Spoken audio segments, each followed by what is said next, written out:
Alright, haven't done a flint knapping video in a hot minute, and as you can see, I at least cleaned the floor of my shop. I cleaned most of it up today, well yesterday, the day before, off and on for about a week.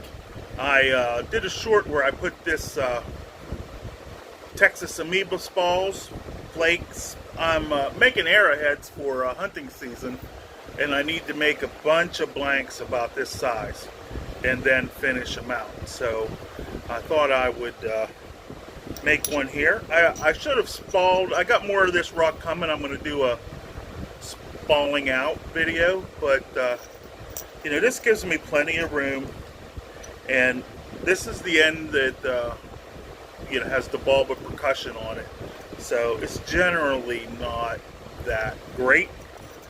So I tend to just snap that away, and you know, once I get into the smooth flake, that's where I plan my point. So you know, there's a lot of room right there, and I'll be using the old Indirect percussion, ironwood handle, copper tip, and I got a copper pressure flaker. I have iron and steel and bone too. I have all three I use. And this is my new style of pressure pad. I had a wee little one, which I still have somewhere.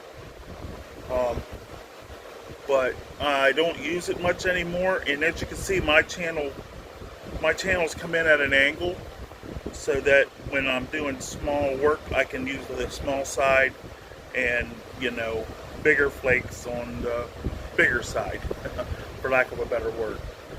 I do have a couple of bones, and I might, on my next video tonight, make a pressure flaker from this deer.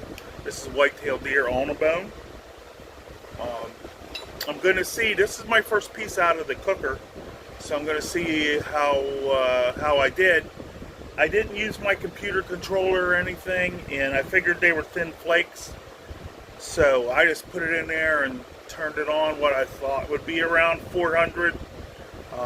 I used the analog dial from when I used to fix the buffet hot wells at restaurants. I had a few of them controllers left, so I rigged that up to work for the temperature control. It's actually pretty easy to do, and takes away the little inside a slow cook or a pressure, what you call turkey roaster. They have what's called a bimetal. It's not very accurate, because what it does is it has two different metals, one, you know, iron and brass, and the brass expands quicker than the iron, so when it heats, it expands away and breaks contact, and then when it cools, it makes contact. That's very, for lack of a better word, inaccurate and varied. And in the turkey roaster, they have a space where that thing works, and so you really can't insulate it, because if you cover that up, it melts the wires off.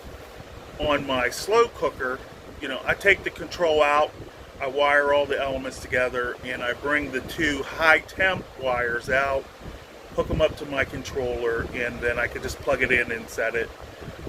I used to have a digital thing that's around here somewhere that I could tell the temperature.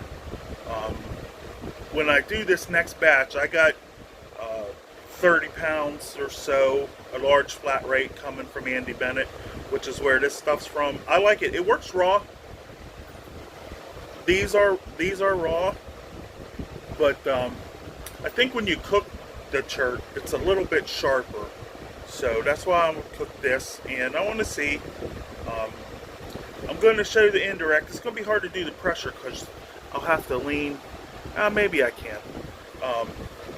But we're going to do mostly indirect and do some talking. Now, I see a lot of guys when they do their abrading, they go this way. Guess it doesn't matter, but I usually go side to side. And the reason is, when you cut glass, which is, this isn't glass, but it's a silicate, I want my cuts to be like this, so that the flake comes off easier, not like this, where it could want to crack out, you know, like a crack in a radial crack. If it's, I'm not saying it's better or anything. I'm just saying that's my thoughts. That's generally how I do things, and you can see it comes off pretty good.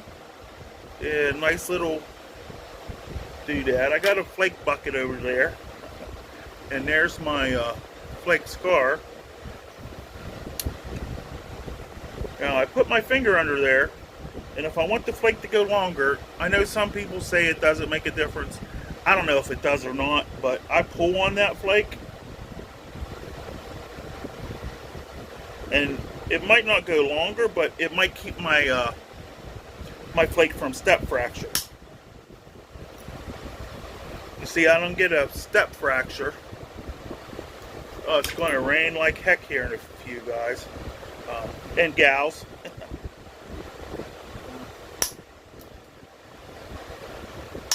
I haven't really done much flint knapping in a while, so you might get to see some goof ups because I'm out of practice. I've been making arrows.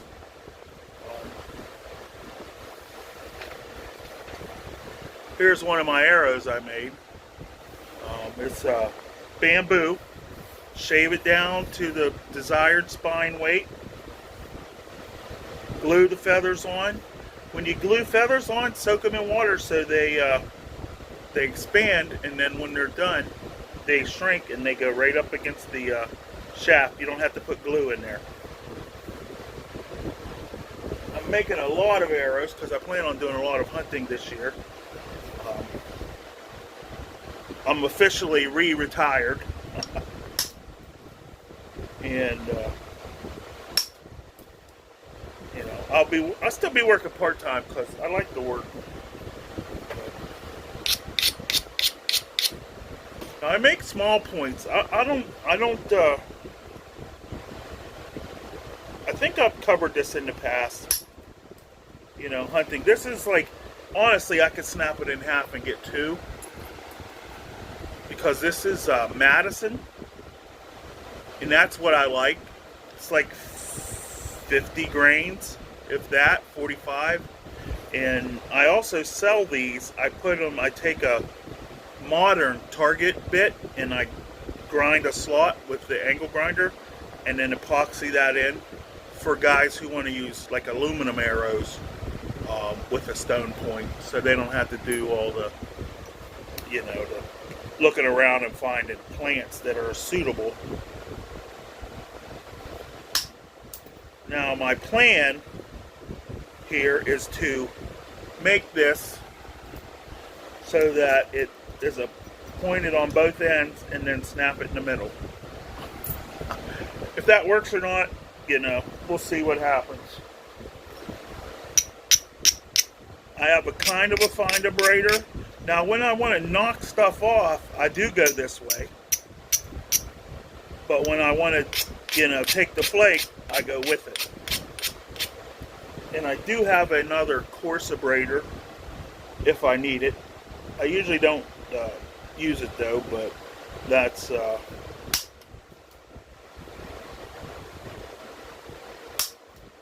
once I get this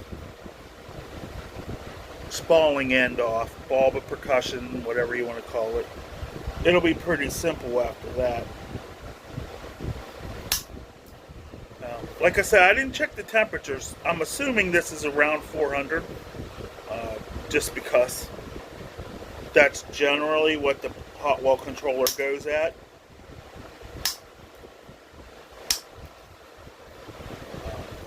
So we'll see. And all I heat treated it for is I feel like the heat treated stone is a little sharper.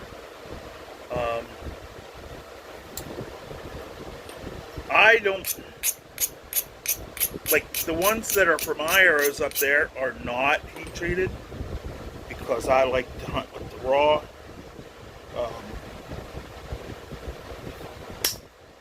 I take a lot of shots at squirrels and stuff like that, so they, they take a beating. And as long as I don't hit something like a big boulder or straight into a tree. See, that's why I get rid of that ball bend, because there's cracks in there. And you can see that this is all yucky.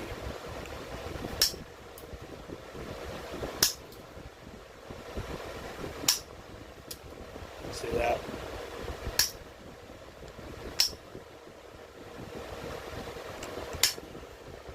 Now, I've got two surfaces.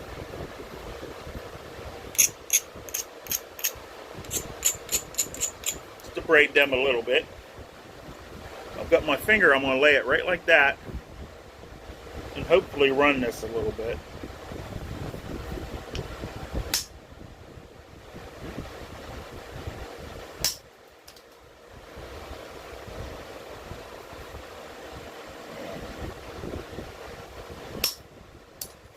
I don't know what else more to talk about. I'm not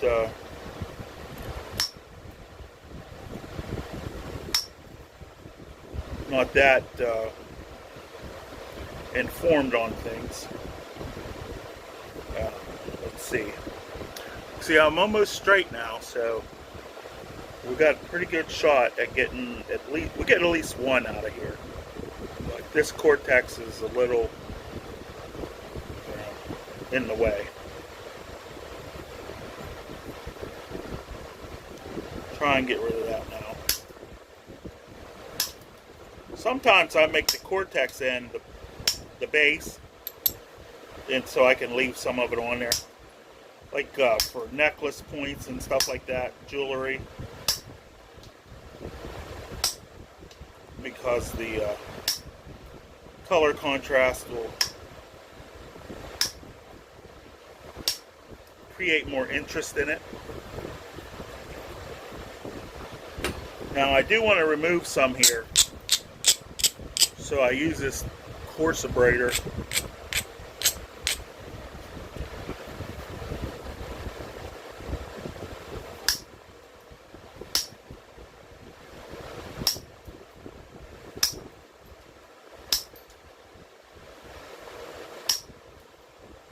Now, you can see I'm hanging down, and I've removed this. I made a nice ridge.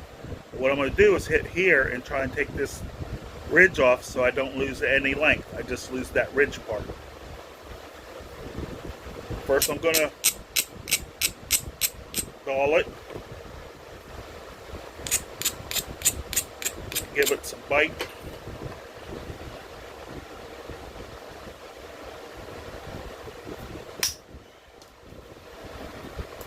See there, it ran across, and I got a good bit of it. I can do another one. It's kind of hard with that cortex to 100% control this, but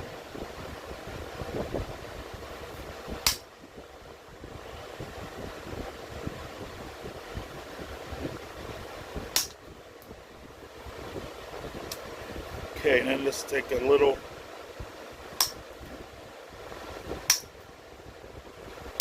I was going fishing tonight, but it's thunderstorming. I don't like to fish in a thunderstorm. I don't mind the rain too much as long as it's warm as it was today. 90 degrees, you know.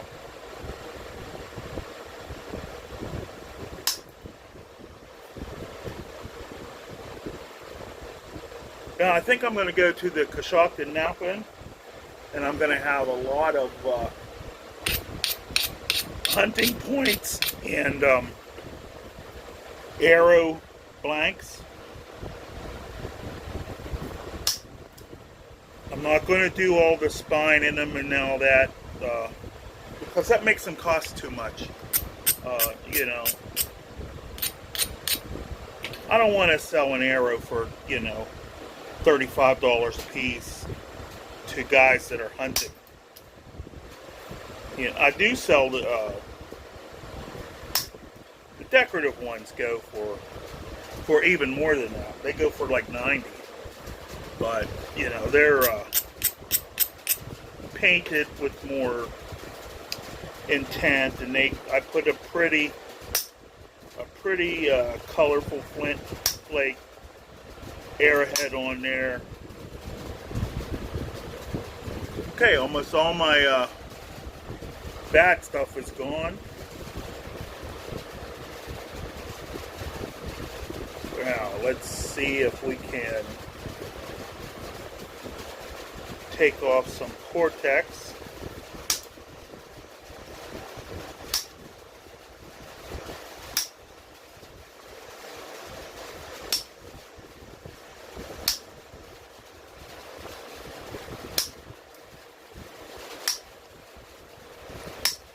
I've got some Georgetown flint coming, and I will be making knobs from it.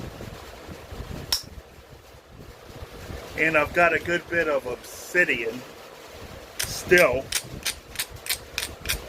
and I've made some arrowheads from that too. I like obsidian when I know it's going to be it's going to turn out a little thicker.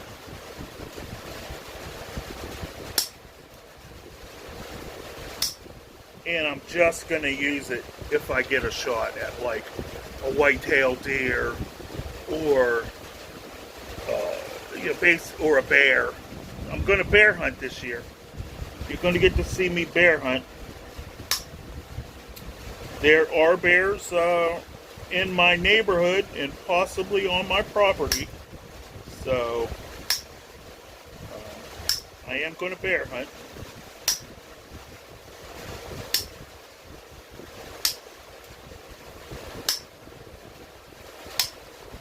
Tasted bear one time before, and it was pretty good, so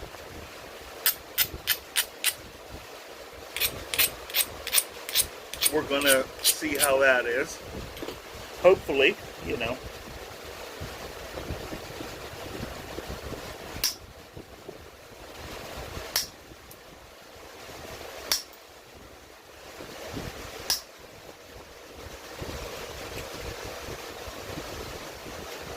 And what I'm hoping is to get a white-tailed deer first, and then have the carcass, you know, as an attractant.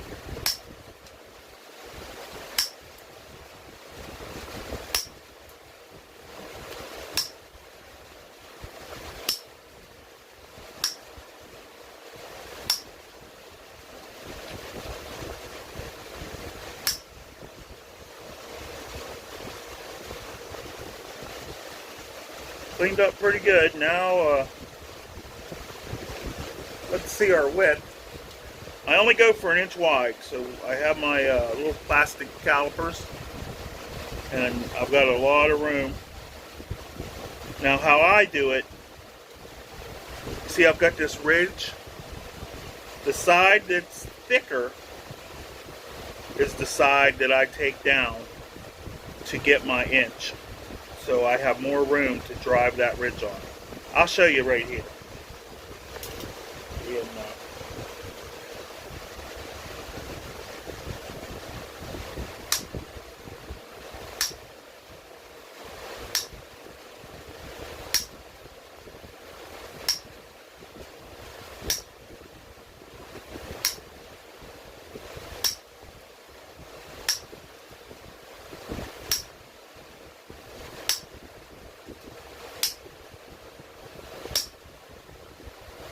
Now, I just walked that down, and if you look at that, that is super sharp, no fussing when you sharpen. If you get your last pass to be that, you're good to go on sharpening.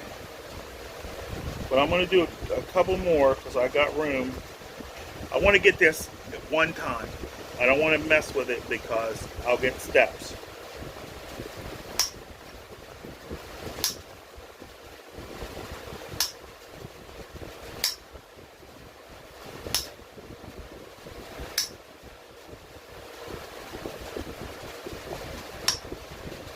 I don't really care about steps, but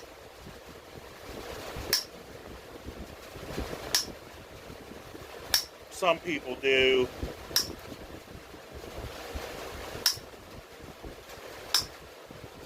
Now look, there's serrations. They're freaking razor sharp. Wish I had a piece of leather handy. I would show you how sharp that is. Wait a second. Look, I got a wasp on me.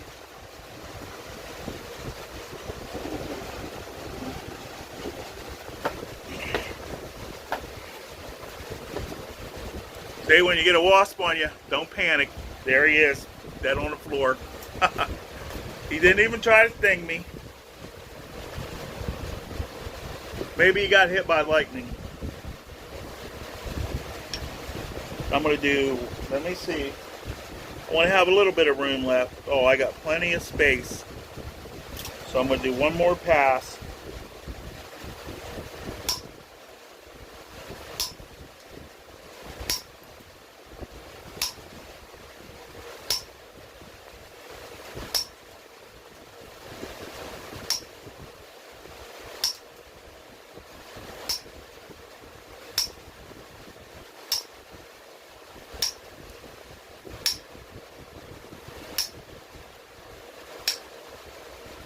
Now you see there how thick my edge is, and it's below center.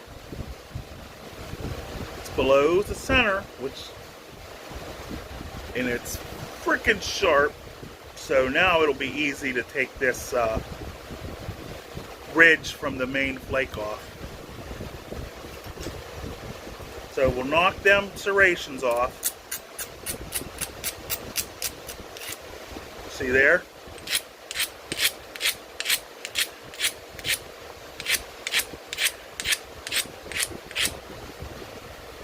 Braid it. Start on either end. Take a flake.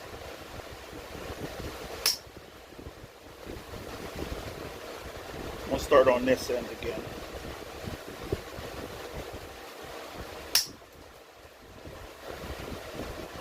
Now I need to run this .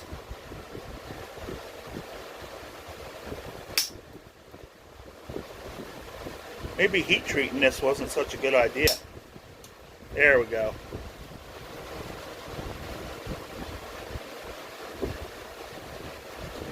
Get up on that a little. Didn't get enough of a bite.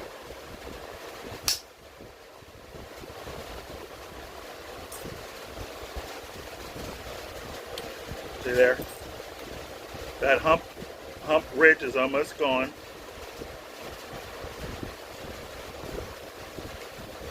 Let me see.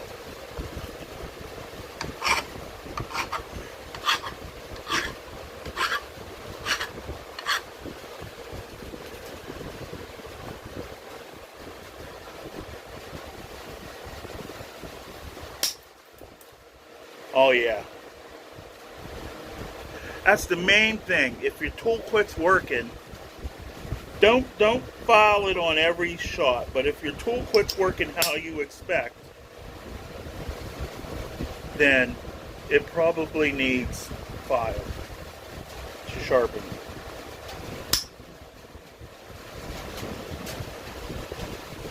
Now, for now,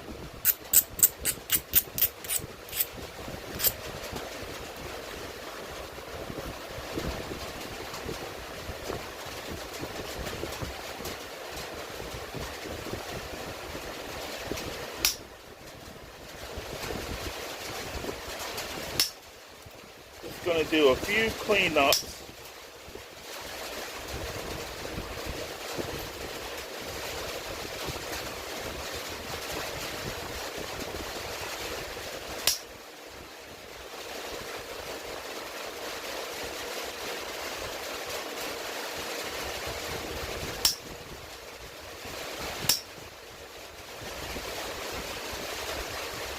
Oh, there we go. Let me see how thin it is. We are 1 3/16 wide,